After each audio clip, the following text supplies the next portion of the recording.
क्या पहले किसानों के अकाउंट में तो पैसा सबके अकाउंट से पेमेंट था, सबके खाते में पैसा सराया हुआ है, ठीक है।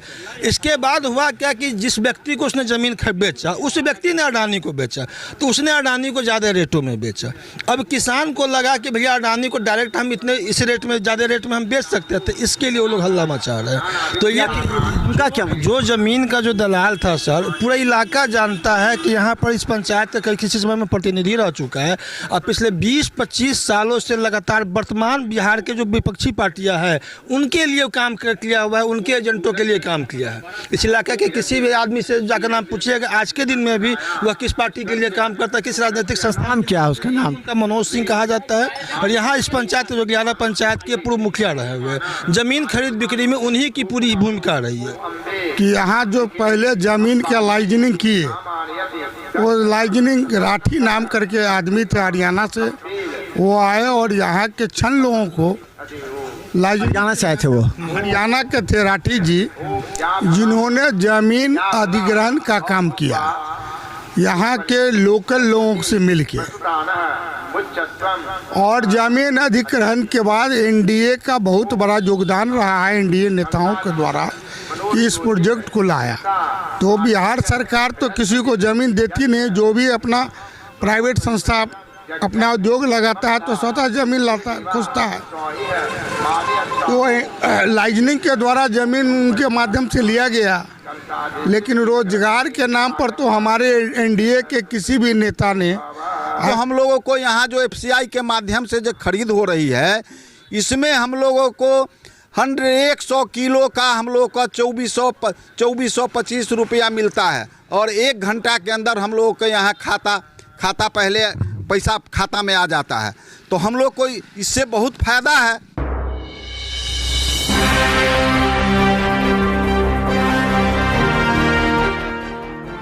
नमस्कार, बिहार मिथिला न्यूज में आपका स्वागत है। मैं मनोज।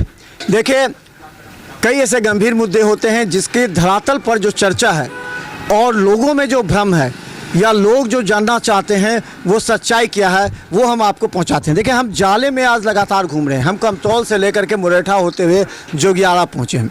देखिए, जोगियाड़ा में एक ऐसा मुद्दा था जिसको लेकर के अभी ज़्यादा से हॉट कहा जा सकता है, क्योंकि जो पहले प्रत्याशी थे यहाँ पर 2020 में यहाँ से उस्मानी जी, उन्होंने प्रेस कॉन्फ्रेंस किया।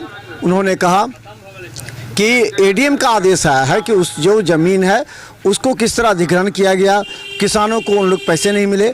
अडानी का बना हुआ उस समय क्षेत्र में बहुत चर्चा था। खासकर हम बता दें, उस समय अश्विनी चौबे पहुंचे थे, आपके जीवेश मिश्रा जो अभी मंत्री हैं वो थे।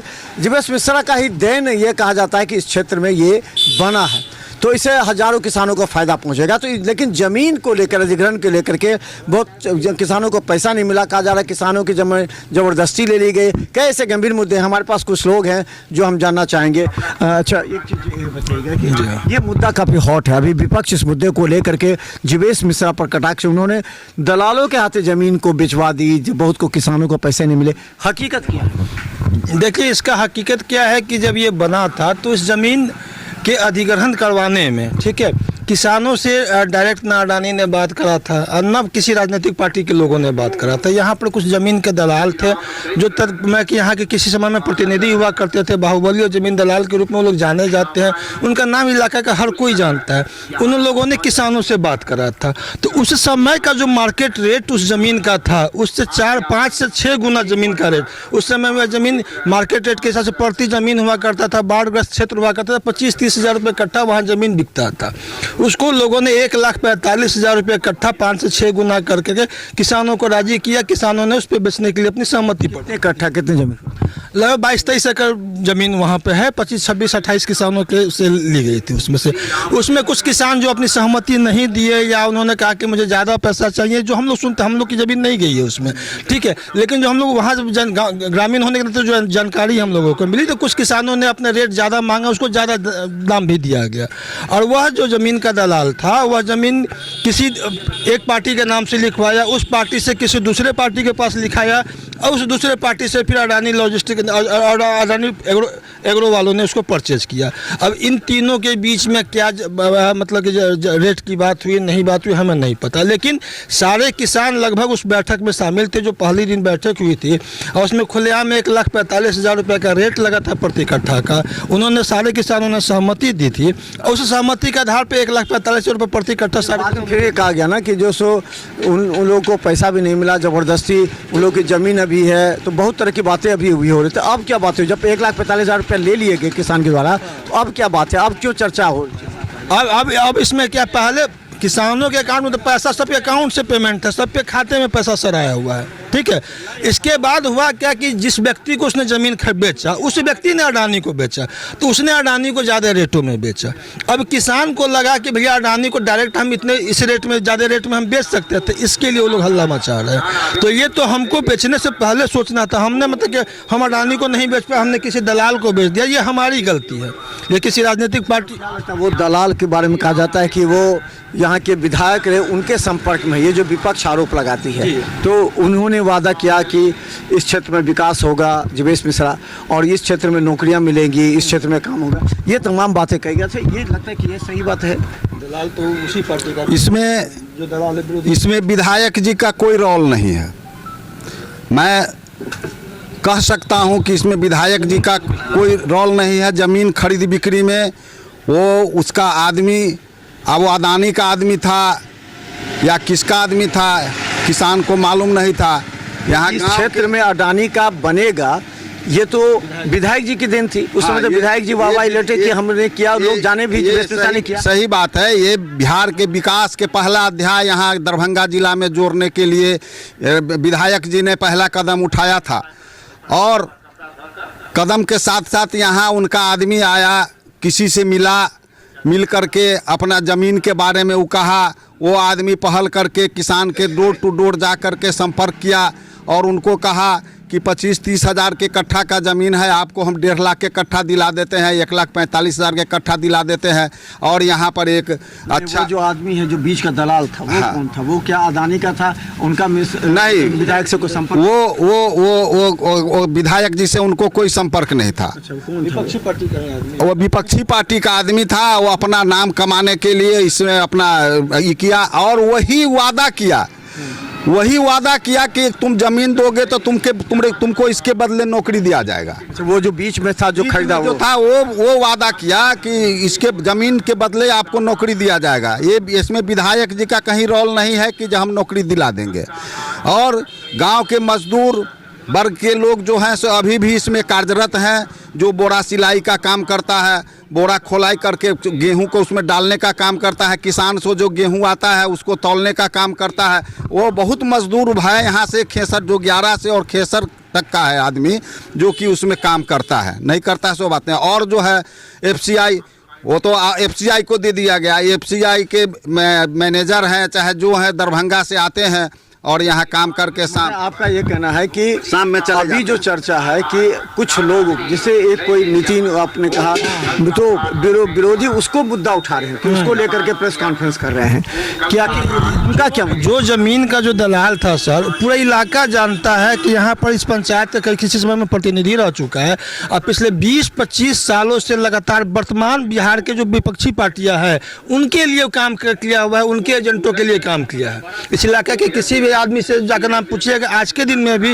वह किस पार्टी के लिए काम करता है, किस राजनीतिक संस्थान, क्या है उसका नाम? मनोज सिंह कहा जाता है। और यहाँ इस पंचायत जो 11 पंचायत के पूर्व मुखिया रहे हुए, जमीन खरीद बिक्री में उन्हीं की पूरी भूमिका रही है, ठीक है। जमीन खरीद बिक्री करने में या किसी को रोजगार का वादा देने में भाजपा, जदयू या लोक जनशक्ति पार्टी रामविलास जी, तीनों NDA के किसी भी घटक दल के किसी भी नेता का कोई भी बयान, चाहे आप सोशल मीडिया पर या मेन स्ट्रीम मीडिया पर, चैनल मीडिया पे, यूट्यूब मीडिया पे या फिर रिटर्न मीडिया पे, है ना, कहीं भी नहीं दिखा सकते किसी ने वादा किया था। इस अडानी के प्रोजेक्ट को लाने में जरूर NDA के नेताओं की भूमिका रही थी, लेकिन ज़मीन बिहार सरकार की ऑलरेडी पॉलिसी है कि उद्योगपति को ज़मीन खुद से परचेज करना होता है, बिहार सरकार परचेज करके कहीं नहीं देती है, ठीक है। तो अडानी ने अपने स्तर से परचेज करा था, उसमें किसी राजनीतिक दल की कोई भी भूमिका नहीं है।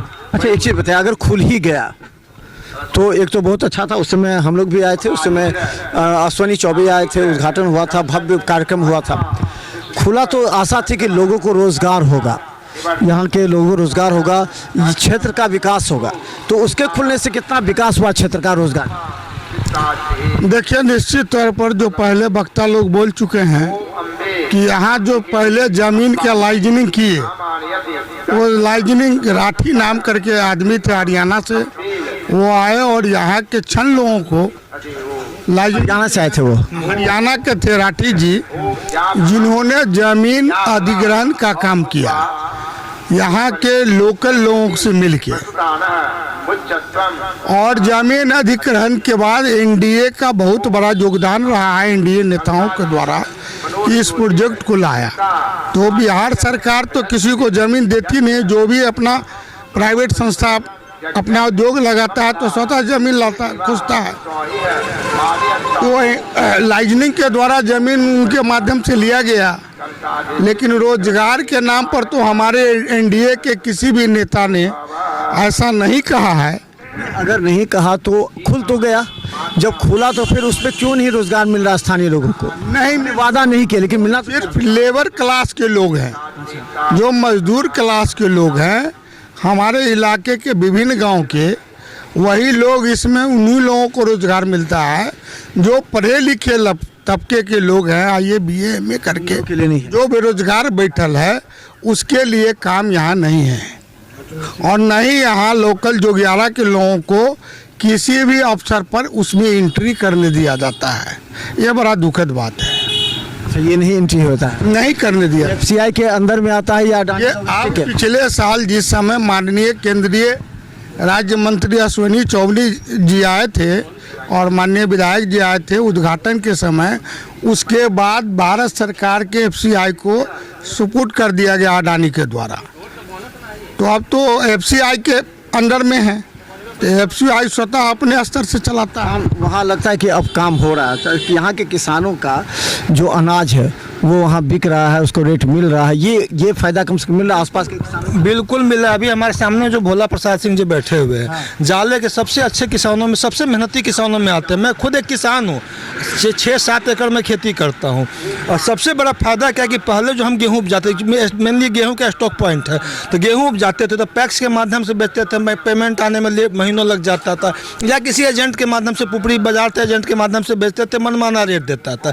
अभी हम लोग जाते हैं वहाँ सामने में तोल करवाते, इस साल का 2400 है ना, 2425 रुपये का रेट बोर्ड लगा करके ले रहा है। वहाँ जाइए, तोलवाइए, जो कि वहाँ से तोलवाने का घर आने में 10 से 15 मिनट लगता है बस, और घर पहुँचने से पहले पेमेंट अकाउंट में क्रेडिट होने का मैसेज जेब में आ जाता है।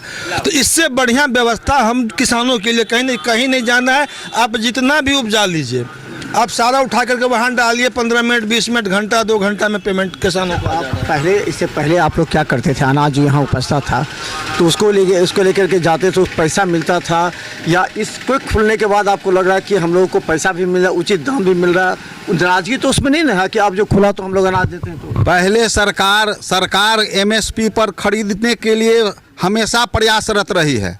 तो पहले हम लोगों का अनाज, मैं भी किसान हूँ, और हम लोगों का अनाज पैक्स के माध्यम से बिक्री होता था। और पैक्स के माध्यम से बिक्री करने में हम लोगों को पैक्स के अध्यक्ष जो रहते थे वो कहते थे कि जे 1 कुंटल का दाम मिलेगा और 1 कुंटल 5 किलो आपको अनाज देना है। और इसके बाद कहते थे कि जो जिला सहकारिता पदाधिकारी एवं प्रखंड सहकारिता पदाधिकारी के द्वारा 100 या 200 रुपया आपको कमीशन काटा जाएगा, यानी कि 2425 रुपये अगर रेट आता है अभी, तो हम लोगों को मिलता था 2200 रुपया, हम लोग को 2200 रुपया मिलता था, और 1 कुंटल 5 किलो अनाज देना पड़ता था। अभी जो है सो जो हम लोगों को यहाँ जो एफसीआई के माध्यम से जो खरीद हो रही है, इसमें हम लोगों को 100 किलो का हम लोग का 2425 रुपया मिलता है, और 1 घंटा के अंदर हम लोगों को यहाँ खाता पहले पैसा खाता में आ जाता है। तो हम लोग को इससे बहुत फायदा है।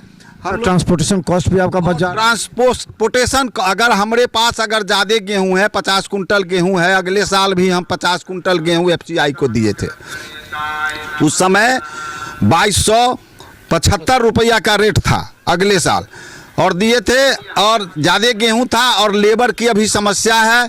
इसके चलते वहां से एफसीआई के लोगों ने आकर अपना लेबर लेकर के हमारे दरवाजे पर गेहूं तौलाकर और टेलर पर लाद करके वो अपने यहाँ ले गए। मिला जुला कर कहा जाए कि ये बनने से स्थानीय इस क्षेत्र के लोगों को फायदा पहुंचा। बहुत बहुत बहुत फायदा पहुंचा है। गेहूं के किसान बहुत खुश है, गेहूं का स्टॉक पॉइंट है, गेहूं के किसान बहुत खुश है। अच्छा, एक मिनट आप आइए, आपका चाय का दुकान है यहाँ?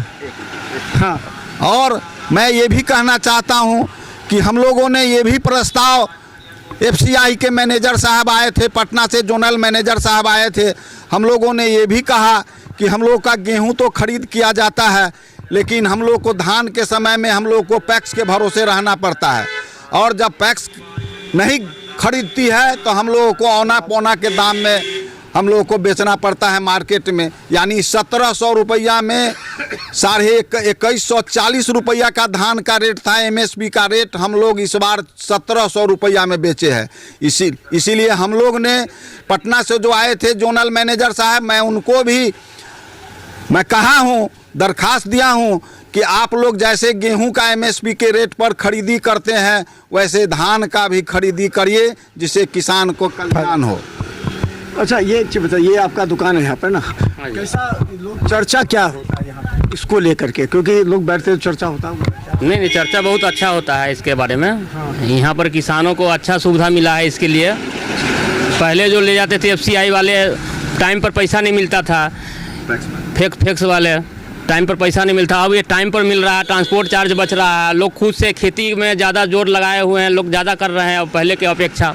तो हम बता दें, देखिए इस बार जो 2025 में इस वर्ष चुनाव होने वाले हैं, और इस वर्ष चुनाव में चूंकि विधायक का दूसरा टर्म हो चुका है और ये यहाँ पर मंत्री भी बनाए गए हैं, लेकिन इनको घेरने के लिए अब प्रयास प्रारंभ किया गया है।